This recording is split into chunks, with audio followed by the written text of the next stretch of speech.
The United States and Canada are good friends on the global stage, and they have been for many years. But recently, due to a trade war, relations are turning sour. The American government has placed tariffs on American goods like orange juice, bourbon, and mattresses. And furthermore, the US is reportedly issuing lifetime travel bans on any Canadians who are connected with Canada's cannabis industry, and that includes people who have used marijuana. In case you didn't know, Canada will be legalizing marijuana at a federal level on October 17, 2018. There are going to be a lot of Canadians involved in the marijuana industry following this date. Canada's cannabis industry is going corporate. And if cannabis is legal, there will be a lot of Canadians that are using it, while it remains illegal in the United States at a federal level. What could this mean for US-Canada relations? Let's imagine, at least for the next few minutes, what would happen if America banned Canadians. Hello, and welcome back to Life's Biggest Questions, the channel that imagines the impossible. I'm Charlotte Dobre. Make sure you show this channel some love by leaving a like on this video, and if this is your first time here, subscribe to Life's Biggest Questions for more of life's biggest answers. In 2017, Statistics Canada estimated that nearly 5 million Canadians spent $5.7 billion on cannabis. Canadian companies on stock exchanges related to cannabis are worth $48.64 billion.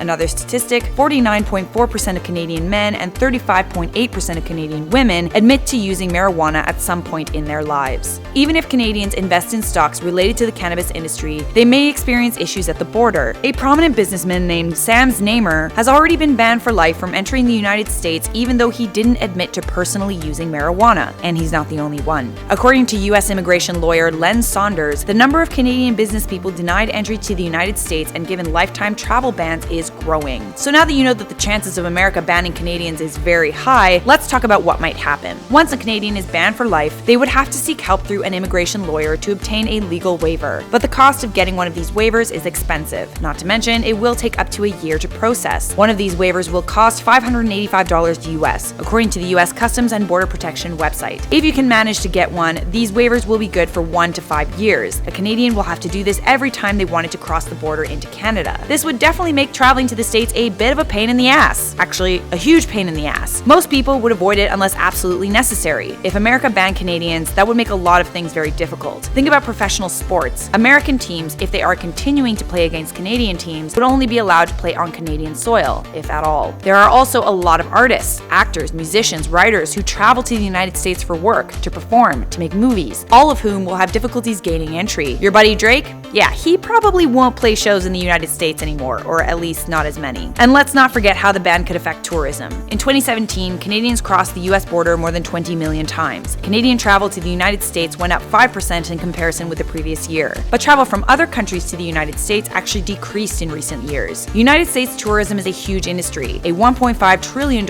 industry to be exact. At least 10 million people are employed by the tourism industry, either directly or indirectly. A lot of Canadians visit the United States. A lot of Canadians buy American goods. If Canadians are banned from entering the United States, all that money made from tourism will no longer be flowing in. On the flip side, Canadians won't be able to, or even want to, buy American goods. For the people who do, there will undoubtedly be black markets popping up, where Americans will sell American goods to Canadians for double, if not triple the price. So, the burning question, how can Canadians avoid being banned from the United States for life? Well, definitely don't admit to using marijuana at a US port of entry. A Canadian does have the right to refuse the question, but if they refuse, that can also result in being arrested along with an immediate and indefinite lifetime ban. Marijuana remains classified in the same category as heroin and cocaine in the US. Let's hope in the future more research will be done that will change the government's opinion on marijuana. For the time being, I'm Charlotte Dobre, and you've been watching Life's Biggest Questions. If you would like to continue watching this channel, check out our playlist, Biggest What Ifs, clickable on the screen right now. And make sure notifications are turned on by clicking the bell, and we will see you in the next episode of Life's Biggest Questions.